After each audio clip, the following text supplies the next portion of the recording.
ప్రేక్షకులకు నమస్కారం. మనసే జతగా కార్యక్రమానికి స్వాగతం. ప్రేమతో నమ్మకంతో సుదీర్ఘమైన ప్రయాణమే పెళ్లి. స్నేహితులై, భార్యాభర్తలై, అమ్మా నాన్నలై, అమ్మమ్మ తాతయ్యలై, పిల్లలతో, మనవళ్లతో, మనవరాళ్లతో ఆప్యాయతల్ని పంచుకుంటూ, బంధాల్ని పెంచుకుంటూ, కష్టాల్ని కన్నీళ్ళని దాచుకుంటూ, ఉన్నంతలో సమాజం కోసం ఏదో ఒక చిన్న పనైనా చేయాలి అనుకుంటూ జరిగేటటువంటి ఒక వ్యవస్థకు నాంది వాచకమే ఈ పెళ్లి. మరి ఈరోజు ఆ పెళ్లికి సంబంధించిన అనుబంధాన్ని గురించి, వారి అనుభవాల్ని గురించి సిఎస్ రావు గారు, సూర్యమణి గారు మన మనసే జతగా కార్యక్రమంలో పాల్గొని వారి ముచ్చట్లన్నీ చెప్తారు.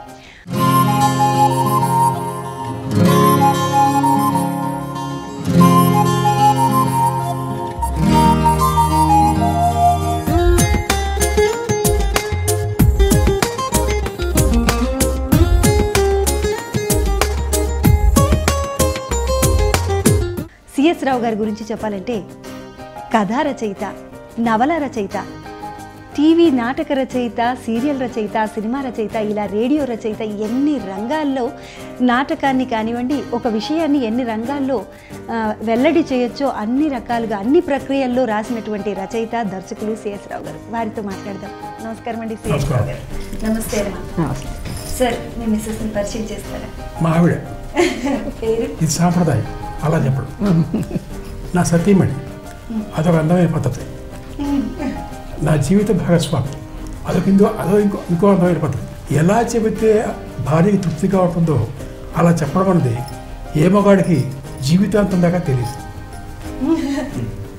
అంతేగాని మా ఆవిడికి నాకు అనుబంధం 1955 నుంచి నేటి దాకా. 1955 మే 9వ తారీఖున మా పెళ్ళి. అంటే ఇప్పటికి దాదాపు 59 సంవత్సరాలు. అంటే వివాహ షష్ఠి పూర్తి దాన్ని దాటింది అనమాట అర్థం. అంతకితం కూడా ఆవిడ పుట్టగానే నా భార్య అన్నారు. నాకు మేనమా కూతురు. మేనమా కూతురు కావడం చేత ఆవిడ పుట్టింది. ఆవిడ కట్టిన పెద్ద ఆడిని మా అబ్బాయికి భార్య పుట్టింది మా అమ్మంది. మా కల్లుడు దొరికాడని మా అత్తగారు. మేనమా కూతురు కాబట్టి చేత పుట్టినప్పటి నుంచి భార్య కదా ఓ రకంగా. అప్పుడు సిగ్గుపడేది, పెళ్ళైకి సిగ్గు తగ్గింది. ఇప్పుడు మరీ సిగ్గు తగ్గింది. ఇప్పుడు ఇది నిజంగా మీరు టైటిల్ ఏమిటన్నారు? మనసే జతగా. మనసే జతగా కాదు, తనువు మనసు జతగా. ఇది ఓకే. మీ పెళ్లి జరిగే సమయానికి మీ వయసు ఎంత? నా వయసు, నేను బిఏ థర్డ్ ఇయర్ చదువుతున్నానమ్మా. ఇప్పుడు బిఏ 2 ఏళ్ళే ఉండేది ఇంటర్మీడియట్ తర్వాత. అంటే 1954-56 బిఏ 2 ఏళ్ళు. 55 మే 9th జరిగింది. నా వయసు 19 ఏళ్ళు. తన వయసు ఎంత? తన వయసు 16 ఏళ్ళు. మీకు అంటే మీ పెళ్లి జరుగుతుంది, తర్వాత పెళ్లిలో ఇలాంటి తంతులన్నీ ఉంటాయి, ఇలాంటివన్నీ తెలుసా అండి అప్పటికే? తెలుసు. అంటే చిన్నతనమేలా తెలుసు కదా, మా అక్క పెళ్ళి అయింది చూసాం కదా. సో మీ పెళ్లిలో అంటే మీ బావగారే కాబట్టి, సో పెళ్ళి అవుతుంది అని సిగ్గుపడడం కానివ్వండి, తను వస్తే కొంచెం అలా వెళ్ళిపోవడం కానివ్వండి, ఇలాంటి అసలు ఎప్పుడు మాట్లాడేదాన్ని కాదు మొదటి నుంచి కూడా. పెళ్లికి ముందు తర్వాత కూడా చాలా రోజులు మా భయం మాట్లాడేదాన్ని కాదు. చాలా కాలం వరకు. పెళ్లి తర్వాత కూడా మాట్లాడేవారు తర్వాత. అసలే సిఎస్ రావు గారు ఏమంటారు, చాలా మాటల్ని అలా అనేస్తూ ఉంటారు. ఎందుకంటే చాలా పంచులు ఇచ్చే రైటర్ అంటుంటారు సిఎస్ రావు గారిని. సో మరి ఆయన మిమ్మల్ని ఏమనేవారు కదా అలా మాట్లాడకపోతే? ఏమనేవారు కాదు, కొత్త కదా. అది ఎలా వచ్చిందంటే, మే 1955 పెళ్ళి అయింది కదా. బిఏ పాస్ అయ్యేదాకా మేమిద్దరం కలవలేదు. వివాహం విజయనాశనం, శోభనం సర్వనాశనం అని సామెత లేదు. పెళ్లి చేసుకుంటే చదువు ఆగిపోతుంది, పాడైపోతుంది. శోభనం చేసుకుంటే మొత్తం ఆగిపోతుంది. అది పెద్దలైతేనే చిన్నలైతేనే ఆ బిఏ అయిన తర్వాత చేసుకుందాం అని అది ఆగిపోయింది. మళ్ళీ ఏమైంది, ఎంఏ చదువుకోవాలని నేను వెళ్ళిపోయాను. ఎంఏ అయిన తర్వాత చూసుకుందాం అంచేత ఇంకొక ఏడాది గ్యాప్ వచ్చి అలా కాబట్టి ఒక ఏడాది తర్వాత. కానీ మేము దగ్గరగా ఒకరినొకళ్ళు కలవలేదు, ఒకరి మనసు ఒకరు తెలియలేదు. అంటే సిగ్గు అలా ఉండేది అనమాట. అంతవరకు అలా ఉండేది. ఆ తర్వాత మామూలుగా మా వైవాహిక జీవితం అదంతా బాగానే ఉంది. ఏమైనా వెంటనే ఎక్కువ మాట్లాడడం తక్కువ ఆవిడ అలవాటు. ఎప్పుడు సిఎస్ రావు గారు చాలా మాట్లాడుతూ ఉంటారు కదండి. ఎందుకంటే ఆయన అటు రాయడం కానివ్వండి, బోల్డ్ రకాలుగా రాస్తుంటారు. బోల్డ్ రకాలుగా అనకూడదండి, అన్ని ప్రక్రియల్లో రాస్తూ ఉంటారు. కాబట్టి మీరు ఎక్కువ ఆయన నవలని ఏమైనా చదివేవారు? చదివినాను కథలు నవలు చదివినాను. చదివేవారు ఇంట్లో మరి కాలక్షేపం అవే కదా. మొత్తం మీ వారివే చదివేవారు? ఏమైనా మామూలుగా స్వాతివి ఇప్పుడు చదువుతూ ఉంటాం కదా, అలాగే అప్పుడు పుస్తకాలు ఉంటే చదివేదాన్ని. చదివేవారు. ఎప్పుడైనా సజెషన్స్ ఇచ్చేవారు మరి సిఎస్ రావు గారికి? అమ్మో, నేను ఎప్పుడు సలహాలు ఇవ్వడం లేదు. సలహాలు ఏమి ఇచ్చేవారు కాదు? తక్కువ. సరేనండి. ఆవిడని చదివావా అని మీరు ఎప్పుడైనా అడిగేవారా? ఎవరు? నేను నా పద్ధతి మొదటి నుంచి కూడా ఈ పుస్తకాలు బాగుంటాయి చదవంటా తప్ప, పుస్తకం బాగుంది చదవంటాను తప్ప చదివేవా లేదని అడగదు. ఎంచేతంటే ఒకళ్ళ ఇష్టాన్ని ఇంకొకళ్ళ మీద రుద్దకూడదనే సిద్ధాంతం అది మొదటి నుంచి. ఏదైనా సూచనప్రాయంగా ఉండాలి తప్ప శాసన రూపంలో ఉండకూడదు.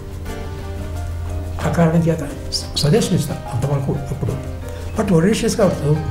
సరేనండి. మరి మీరు ఏది చెప్పినా కూడా సూచనప్రాయంగానే చెప్తాను, శాసనంలాగా చెప్పను అన్నారు కదా. మీ రచనల్లో కూడా అది అలాగే జరిగేదా?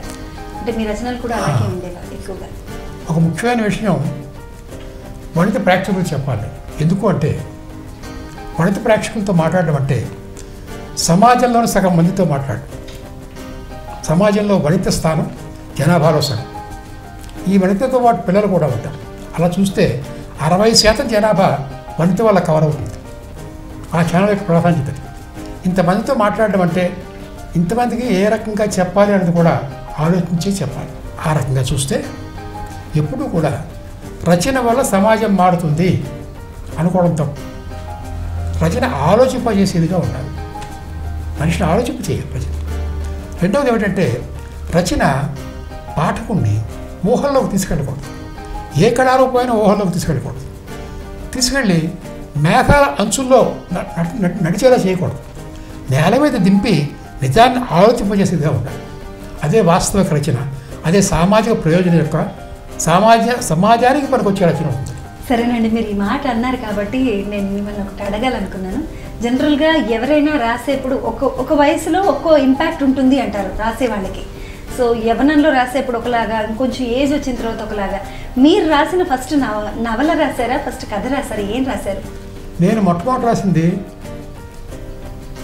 అగ్నిపర్వతం నవలే రాశాను. ఏ వయసులో? నా 19 ఏళ్ళు. నవల ఇతివృత్తం ఏమిటి? మగవాడు స్త్రీని మోసం చేస్తాడు, స్త్రీ జాగ్రత్తగా ఉండాలి.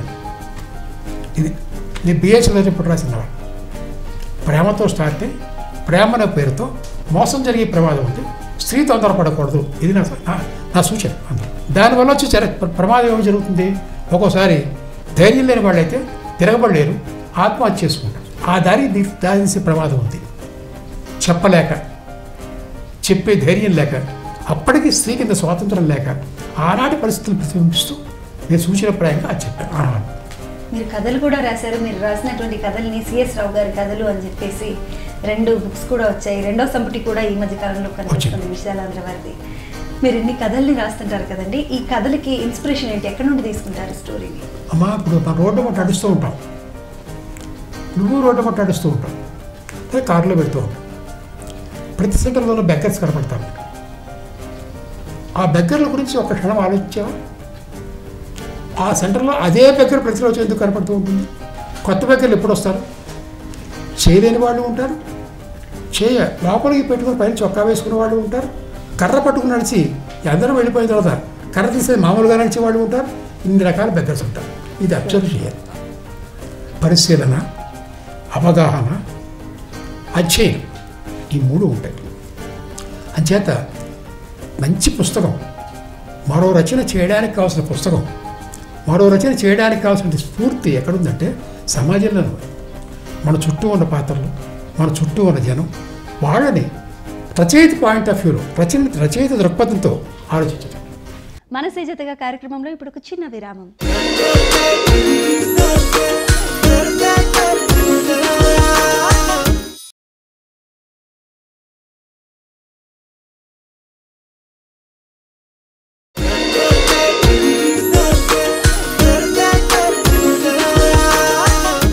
వెల్కమ్ బ్యాక్ టు మనసే జతగా.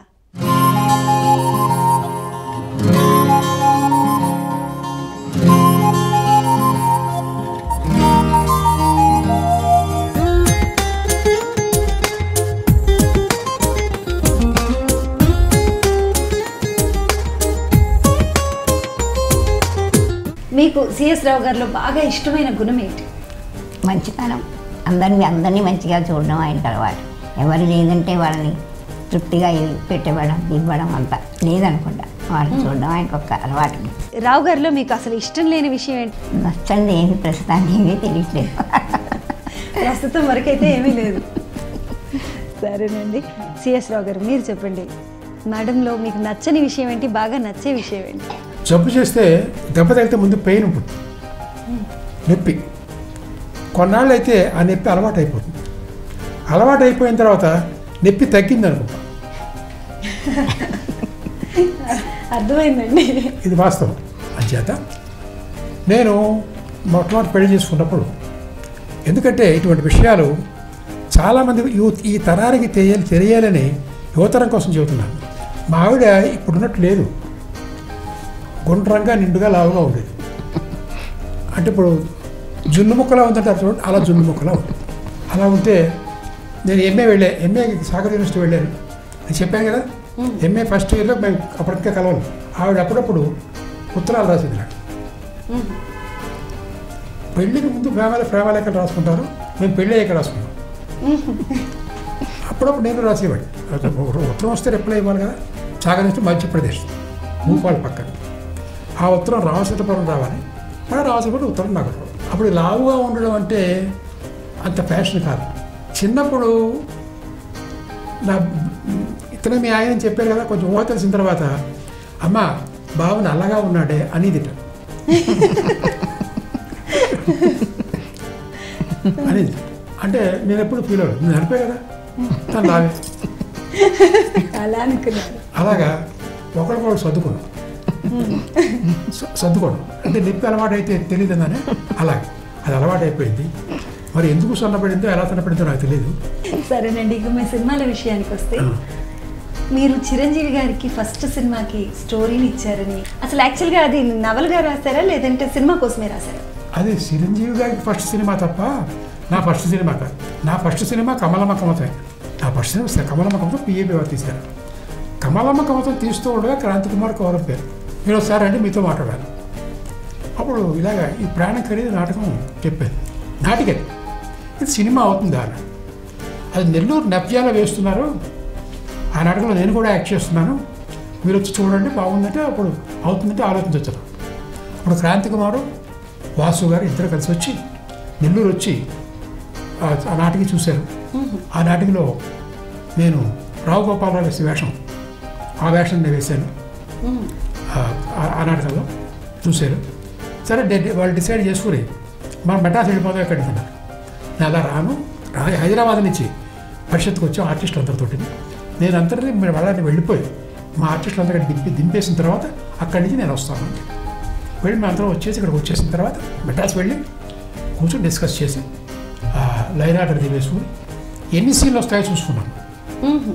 లైన్ ఆర్డర్, ఈ లైన్ ఆర్డర్ వేసుకుని ఎన్ని సీన్లు వస్తాయో చూసుకున్న తర్వాత సరిపోతుంది అనుకో. సరేనండి, మీరు రాసిన ఇంకొక ఊరుమ్మడి బ్రతుకులు అనే సినిమా కూడా ఉంది. అది యాక్చువల్గా అటు మనకు సినిమాలో కనిపిస్తుంది, ఇటు నాటకంలాగా కనిపిస్తుంది, అది అచ్చైన పుస్తకంలాగా కనిపిస్తుంది. ఇలా మీరు వేరు వేరు ప్రక్రియల్లో చేస్తుంటారు కదా, మీకేమైనా ఇబ్బంది అనిపిస్తుందా? ఒక కథల పోటీ పెడితే ఆంధ్రప్రభకి కథల పోటీకి కథగా రాశాను. అది అలాగ ప్రైజ్ వచ్చింది, అది వచ్చేయిన తర్వాత ఈ ఊరుమ్మడి బ్రతుకులు కథ వెనక చాలా పెద్ద కథ. యథాప్రజ తథారజ కొరపాటి గంగాధరరావు గారి నాటకం మేము ఆడుతున్నాం నవోదయ ఆర్ట్స్ మ్యాన్లో. ఒక నాటికి కూడా ఉంటే బాగుంటుందని కాళీపట్నం రామారావు గారి యజ్ఞం కథను తీసుకుని కొరపాటి గంగాధరరావు గారి చేతే నాటకీకరింపచేసి అది నాటికగా తీసుకుని అది కూడా నాటికగానే ఒక నాటకం ఓ నాటిక ఉండేది పరిషత్తు కడితే చాలా చోట్ల ఆడిన తర్వాత ఏమైందంటే ఒక సందర్భంలో ఈ యజ్ఞం నాటిక ఆడడం మానేయమన్నారు ఒక సంవత్సరం. అప్పుడు విరసం అని ఉండేది, విప్లవ రచన ఇప్పుడు ఉంది, విప్లవ రచన సంఘం. అప్పుడు విప్లవ రచన సంఘంలో సభ్యుడు ఈ కాళీపట్నం రామారావు గారు, ఈ కథ రాసిన ఆయన సభ్యుడు, చాలా శ్రీశ్రీ కొడవటిగడ్డి కుటుంబరావు గారు, ఇలా పెద్ద పెద్ద వాళ్ళు ఉన్నారు సభ్యులు. అది రివిజనిస్ట్ ప్లే, అంటే తిరోగమనవాద అని చెప్పే కథది. తనేమీ చేయలేక తన కొడుకుని తను చంపుకోవడం ఏంటి అంటే, అప్పుడు నేను చంపేస్తే ఇంక అప్పుకోతురా అని చెప్పి మనవాడు కొడుకుని చంపేస్తాడు తండ్రి. అది ఉంటే ఆ బట్టి చక్కరే ఆ అప్పు ఇంకా మిగులుతుంది. అది తప్పది, అది వద్దు, ఆ నాటకం ఆఫ్ చేసేయండి, ఇంకా ఇది ఆడొద్దని చెప్పి నేనైతే వాదించేంత అయిపోయింది. అప్పుడు నాకు నాటకం అవసరం ఉండి ఈ కథని నాటికగా చేశాను. మూడుమడ బతుకు కథని నాటికగా చేశాను. మూడుమడ బతుకులు కథ నాటికగా చేసి ఆడుతూ ఉండగా దానికి విస్తృతమైన పేరు వచ్చింది. ఎందుకు పేరు వచ్చిందో నాకు తెలియదు. ఆంధ్రప్రదేశ్ సాహిత్య అకాడమీ అవార్డు కూడా వచ్చిందండి అప్పుడు ఆ నాటకాన్ని. ఆ తర్వాత సినిమా చేస్తూ వచ్చారు. అది వాళ్ళు అలాగే వచ్చి కొనుక్కున్నారు. ఆ నాటిక చూసి సినిమా చేశారు. ప్రపంచ తెలుగు మహాసభలు కూడా ఆడారు ఆ రోజున. ఆ నాటిక సినిమాగా వచ్చింది. అది అందరూ కొత్త వాళ్ళు అప్పుడు. సరేనండి, ఆ తర్వాత మీరు చేసిన సినిమాలు ఏంటి? నేను సినిమా రచన వృత్తిగా తీసుకోలేదు. వాళ్ళు వస్తే రాశాను, రాకపోతే నేను పలకరించలేదు. ఒక్క స్టూడియోకి కానీ, ఒక్క ప్రొడ్యూసర్ ఇంటికి కానీ, ఒక ప్రొడక్షన్ ఆఫీస్కి కానీ వాళ్ళ గుమ్మలో నిలబడి నేను సినిమా రాస్తానని నా జీవితంలో అడగలేదు. సగర్వంగా చెప్పుకోగలను. అమ్మ, ఇన్ని సినిమాలు అంటే స్టార్టింగ్లో తను ఎక్కువగా మీకు రచయితగానే బాగా పరిచయం. అయితే సినిమాలు రాసిన తర్వాత మీరు ఎప్పుడైనా అడిగారా, మీరు సినిమాల వైపు ఎక్కువ కాన్సన్ట్రేట్ చేయండి ఎందుకంటే చాలా పేరు వస్తుంది కదా అని అడిగారా మీరు ఎప్పుడైనా? అంటే చెప్పేవారు, కుటుంబాన్ని వదిలి అక్కడ ఉండాలి మెడ్రాస్లో, కష్టం కదా, ఎందుకు ఆ సినిమా ఫీల్డ్ అంత మంచిది కాదు అని చెప్పేవారు. నేను చెప్పినాను. సరేనండి, మరి తను ఖాళీగా ఉన్నప్పుడు ఎప్పుడైనా మీకేమైనా సహాయం చేసేవారు ఇంట్లో? ఎప్పుడు సహాయం చేయడం లేదు. మరి ఎప్పుడు పేపర్ చూసుకుంటూ కూర్చోవడం అక్కడ హాల్లో. పేపర్ లేదంటే పుస్తకం అంతే. మీరు ఎప్పుడైనా అడిగారా మీరు నాకు కాస్త సహాయం చేయొచ్చు కదా అని? ఎప్పుడు అడగలేదు. అడగలేదు కూడా. సో అది వారి మంచితనం అంటారా, లేకుంటే మిమ్మల్ని ఇబ్బంది పెట్టడం ఇష్టం లేకంటారా మాస్టర్?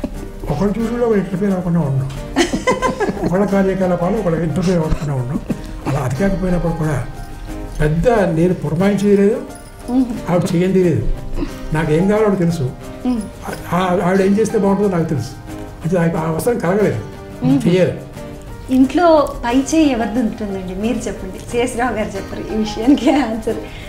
ఎవరు నిర్ణయాలు తీసుకుంటారు ఇంట్లో? నిర్ణయం అంటే ఇద్దరు అనుకూలంగానే తీసుకుంటాం అనుకో. నా నిర్ణయం అని నా ఇష్టం కాదు, ఆయన నిర్ణయం. ఇద్దరు కలిసి మాట్లాడుకుని ఇలా చేస్తే బాగుంటుందని అనుకుని చేస్తాం అంతే. సొంతంగా నిర్ణయం తీసుకోవడం లేదు. సో ముందు డిస్కస్ చేసుకుని దాని గురించి చెప్పుకుంటాం. నేను చూసుకుంటాను కదా, నేనే నిర్ణయం తీసుకుంటానని ఎప్పుడైనా అన్నారా సిఎస్ రావు గారు? ఎప్పుడు అన్నారు. సిఎస్ రావు గారి మనోభావాల్ని తెలుసుకునే ముందు ఇప్పుడు ఒక చిన్న విరామం.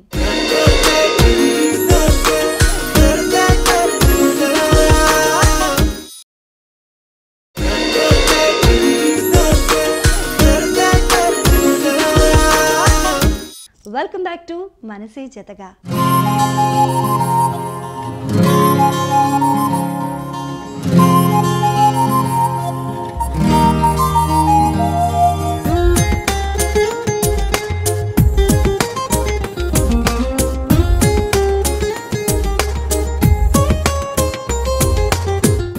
రావు గారు, మీరు చెప్పండి, మీరు రాసిన నాటకాలని వివిధ ప్రక్రియలు అంటే సీరియల్స్కి కూడా చేస్తుంటారు, అలాగే రేడియో నాటకాలను కూడా చేస్తారు, దాన్ని నవలగా మారుస్తారు, ఇలా చాలా ప్రక్రియలు చేస్తుంటారు కదా, దానికి ఇన్స్పిరేషన్ ఏంటి?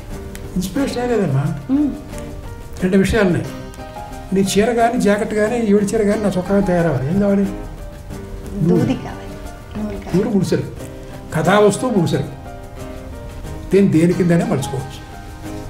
ఈ మలుచుకోవడం అన్నది ఆ మలుచుకునే వాడు ఉపాధి మీద ఆధారపడుతుంది, వాడి ప్రజ్ఞ మీద ఆధారపడుతుంది, ఆ ప్రక్రియలతో పరిచయం మీద ఆధారపడుతుంది.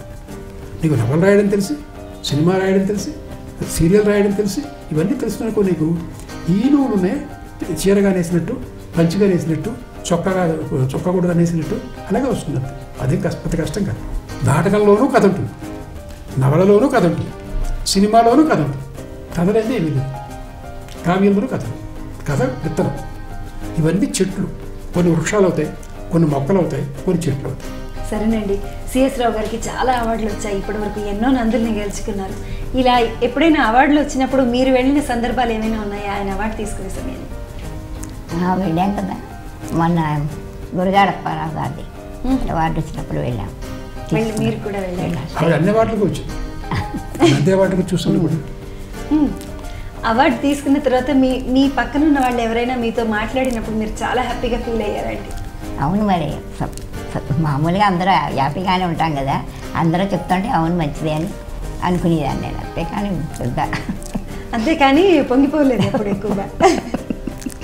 అమ్మ మాస్టర్ గారు ఇన్ని రకాలుగా రచిస్తూ ఉంటారు కదా, ఇన్ని ప్రక్రియలో రచిస్తుంటారు కదా, మీరు టీవీ సీరియల్ అవి చూస్తుంటారు ఎందుకంటే ఇంట్లో ఉన్నప్పుడు ఎక్కువగా చాలా టీవీ సీరియళ్ళకి కథలు మాటలు అందించారు. సో మీకు బాగా ఇష్టమైన కథ ఏంటి, ఆయన రాసిన కథ ఏంటి, ఆయన రాసిన సీరియల్ ఏంటి ఇష్టమైంది? గణపతి కథ అంటే ఇష్టం. అది కామిక్ కదండి, బాగా హాస్యం ట్రెడిషన్తో కలిపి సాంప్రదాయంతో కలిపి ఉంటుంది హాస్యం. గణపతి చాలా బాగుంది. తర్వాత సీరియల్ అయితే టీవీ సీరియల్ అయితే విద్య అదొకటి తీశారు, చాలా బాగుంటుంది కూడా. స్టూడెంట్లు చదువులు కాలేజీ అంతా విద్య. సో అది కూడా బాగా నచ్చింది. తర్వాత పరమానంద శిష్యులు కూడా బాగా నచ్చింది టీవీ సీరియల్. సరేనమ్మా, మరి సిఎస్ రావు గారు మీరు చెప్పండి, మీరు పిల్లల కోసమని ఒక టీవీ సీరియల్ చేశారు, రాజీ బుజ్జి అని వచ్చేది చిన్నప్పుడు, చాలా చిన్న అంటే దూరదర్శన్లో వచ్చేది ఈ రాజీ బుజ్జి అనే టీవీ సీరియల్. అది మనం చూసిన ఫస్ట్ పిల్లల టీవీ సీరియల్ అయ్యింటుంది నాకు తెలిసి. అప్పుడు ఇంకా ఇతర ఛానల్స్ లేవు, దూరదర్శన్ ఒకటే ఉంది. పిల్లలకి అంతవరకు సీరియల్ రాలేదు, అదే మొదటి సీరియల్. సరేనండి, మీరు రకరకాల ప్రక్రియల్లో రాశారు సాహిత్యాన్ని, మరి మీకు బాగా ఈజీగా ఉండేది, మీరు ఏది ఎక్కువగా ఇష్టంగా అలాగే ఈజీగా అనిపించేది మీరు రాసేస్తే? నాకు ఆలోచన చాలా ఈజీ, రాయడం చాలా కష్టం. మీరు నేను అడిగిన దానికి విరుద్ధంగా చెప్పారు. నాకు అన్ని సమానం అని చెప్పారు కదా. నాకు కథ రాయడం ఎంతో, నవల రాయడం అంతే. నవల రాయడం ఎంతో, నాటకం రాయడం అంతే. నాటకం రాయడం ఎంతో, సినిమాకి రాయడం అంతే. సినిమాకి రాయడం ఎంతో, సీరియల్కి రాయడం అంతే. మీకు ఏది కష్టమైందంటూ? నాకు కష్టమైతే చేయను అసలు. ఏ పని చేస్తే ఇష్టంతో చేస్తాను, ఇష్టంతో చేస్తే ఏది కష్టం అనిపించదు. అమ్మ మీరు చెప్పండి, మాస్టరు అటు రచయితగా ఇటు ఆర్టిస్ట్గా, అంటే అటు నాటకాలు వేశారు, సినిమాల్లో కూడా నటించారు, 2 సినిమాలు 3 సినిమాలు. సో మీకు ఏది బాగా ఇష్టంగా ఉండేది? ఆయన రాస్తే ఇష్టమా లేదంటే ఆయన నటిస్తే ఇష్టమా? నటించింది ఒక సినిమాలో బాగా ఉంది, సొమ్మొకటి సోపొకటి సినిమాలో నటించారు, అది బాగానే ఉంటుంది. 40 రూపీస్ అనేది ఒక డైలాగ్ ఉండేది, అస్మానది ఉంటుంది. 40 రూపీస్. సో ఆయన మీకు నటిస్తే బాగానే ఇష్టం? నాటకాలు అవి నటించినప్పుడు వెళ్ళేవాళ్ళం కదా, బాగానే అనిపించేది, చూసేవాళ్ళం కదా నాటకాలు. రచయితగా అయితే మంచి పేరు వచ్చింది, మంచిది కూడా, అది కూడా మంచి పలుకుబడి పేరు అని వచ్చాయి కదా, అది కూడా మా ఇష్టమైన. సరేనండి సార్, మీరు చెప్పండి, మీకు నటుడిగా ఏమైనా డిఫరెంట్గా ఎక్స్పీరియన్స్లు ఏమైనా ఉన్నాయా? నాకు రచయితగా నేను హాయిగా ఉన్నానమ్మా, కానీ నటుడిగా చేసేప్పుడు నాకు ఇలాంటి ఇబ్బందులు వచ్చాయనేది ఏమైనా ఉన్నాయి? నాటక రంగంతో నా జీవితం నటుడుగానే ప్రారంభమైంది. నేను చిన్నప్పుడే నా 9వ 8వ ఏట 7వ ఏట బాలకృష్ణుడి వేషంతో మొదలయ్యాను రంగస్థలం. మా నాన్నగారే మేకప్ చేసి ఎక్కించారు స్టేజ్. అప్పటి నుంచి నేను నాటకాలు హై స్కూల్ లెవెల్లోనూ కాలేజీ లెవెల్లోనూ ఆడుతూనే ఉన్నాను. నాటకాలు ఆడుతూ ఉండి నేను నాటకం రాశాను తప్ప నాటకం రాసి నాటకాలు ఆడలేదు. సరే, ఇన్ని ప్రక్రియలో రాశారు కదా, డైరెక్షన్ చేయాలని అనిపించలేదా? ఏదైనా మనకి వచ్చింది, నేను డైరెక్ట్ చేశాను. మాకు ఇప్పుడు ఆఫ్ లైట్ ఏమొచ్చింది, చిన్న 65 దాకా నేను డైరెక్షన్ చేశాను. చేసిన కొన్నాళ్ళ తర్వాత నేను మానేశాను. ఎందుకు మానేశాను అంటే ఒకటే కారణం, ఇప్పుడు 7 గంటలకు ఆర్టిస్టులు అందరూ రావాలంటే ఇప్పుడు 7 గంటలకు వచ్చేవారు. 7 గంటలకు పోతే 7:30కి వచ్చేవారు. 7:30 దాటి వచ్చేవారు కాదు. వస్తే అప్పుడు ఏమి ఇచ్చేవాళ్ళం, వచ్చిన తర్వాత ఒక రన్ అయిన తర్వాత స్నాక్స్, ఓ టీ బిస్కెట్లు ఇచ్చేవారు, అయిపోయింది. వాళ్ళు ఎవరి దాన్ని వాళ్ళు వెళ్ళిపోయారు. బస్సుల మీద వెళ్ళేవారు, స్కూటర్స్ మీద వెళ్ళిపోయారు. ఇప్పుడు ఆ పరిస్థితి లేదు. 7 గంటల కంటే 7 గంటలకు ఎవరు రాడు, ఎవరి పనులు పడుకుంటాయి. అంచేత ఒక నాటకం వ్యాపకంగా పెట్టుకుని దాని మీద ఆదాయం ఆశించకుండా ఒక ఇంట్రెస్ట్ తోటి, కుతూహలంతో, ఒక నాటకం మీద ప్రేమతోటి చేసే రోజులు ఆ రోజుల్లో చేసేది తప్ప నాటకం ఒక వ్యాపారంగా, నాటకం ఒక వృత్తిగా, నాటకం ఒక ఆదాయం రావాలని సోర్స్గా చేసి ఈ రోజుల్లో నాటకం చేయడం కష్టం. సరేనండి, మీకు గొప్ప ప్రశంస అనిపించింది ఎవరిచ్చిన ప్రశంస? నా లైఫ్లో నాకు ఇది గొప్ప ప్రశంస అని అనుకున్న ఫీలింగ్ ఎవరు చెప్పింది? ఏ ప్రశంస అయినా ప్రేమతో ఇచ్చిన ప్రశంస ఆనందాన్ని ఇస్తుంది. మనం కొనుక్కు తెచ్చుకున్న ప్రశంస ఆనందాన్ని ఇవ్వదు. నేను కొనుక్కు తెచ్చుకున్న ప్రశంసలు లేవు, వాళ్ళు ఆనందంగా ఇచ్చినవి. నాకు అన్ని ప్రశంసలు సమానం. రావు గారు, ఈ మధ్యకాలంలో మీ గురించి ఒక పత్రికలో చదివానండి. మీరు రాస్తారా అని అడిగిన ప్రశ్నకి మీరు ఒక చిన్న సమాధానం చెప్పారా, చెప్తారా? ఏముంది చెప్పడానికి? అతను అడిగాడు, ఇలాగే మీరు అడిగినట్టు ఈయన రాస్తున్నారు, ఇప్పుడు ఏం రాస్తున్నారు అని అడిగారు. మాకేమన్నా రాస్తారని అడిగి తర్వాత మీరు ఇప్పుడు పోనీ ఏం రాస్తున్నారని అడిగాడు. ఇప్పుడు ఏం రాస్తామో ఏం కాదు అంటే రాయడం మానేస్తారా, నా తలకు కూడా మా ఆవిడ నూనె రాస్తుంది, నేను ఇప్పుడు ఏం రాస్తాను. చదివినప్పుడు అంటే ఎందుకంటే ఇంతగా చెప్పాను, నీ కష్టాలు నీ సుఖాలు వీటిలో ప్రేక్షకులు కానీ నీ దగ్గరికి వచ్చిన వాళ్ళకి కానీ నీ స్నేహితులు కానీ కావాల్సింది కాసేపు నవ్వుకోవడం, నీ గురించి తెలుసుకోవడం, వాళ్ళకి తెలియని విషయాలు చెప్పేటటువంటి ఆనందం కలగడం ముఖ్యంగా తప్ప నీ కష్టాలు నీ బాధలు నీ కన్నీళ్ళు వాళ్ళకి అక్కర్లేదు. ఇవి పంచకు, నవ్వులు పంచు, కన్నీటిని దాచుకో, కష్టాలను దాచుకో. ఇది సిద్ధాంతం. సో సిఎస్ రావు గారు, సూర్యమణి గారు, థ్యాంక్ యూ సో మచ్ అండి. మా మనసే జతగా కార్యక్రమానికి అతిథులుగా వచ్చి ఇంతసేపు మీ అనుభవాలన్నింటినీ కూడా మా ప్రేక్షకులందరితో పంచుకున్నారు. థ్యాంక్ యూ సో మచ్ అమ్మా. Thank you so much. చూసారు కదండి మనసే జతగా కార్యక్రమాన్ని. వచ్చే వారం మరో చక్కటి కపుల్తో మళ్ళీ కలుసుకుందాం. అంతవరకు సెలవు, నమస్తే.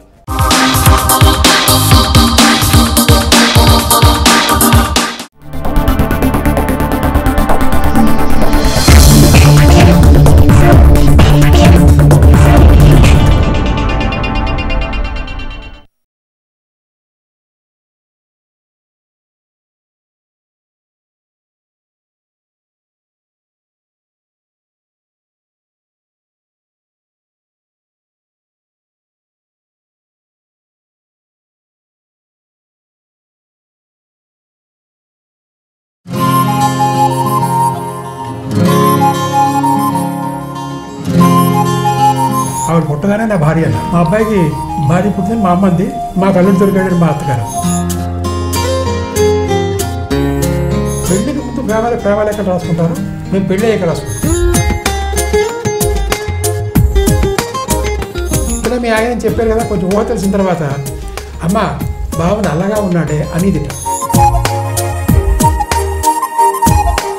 ఒకళ్ళ ఇష్టాన్ని ఇంకొకళ్ళ మీద రుద్దకూడదనే సిద్ధాంతాలు. ఏదైనా సూచన ప్రాయంగా ఉండాలి తప్ప శాసన రూపంలో ఉండకూడదు.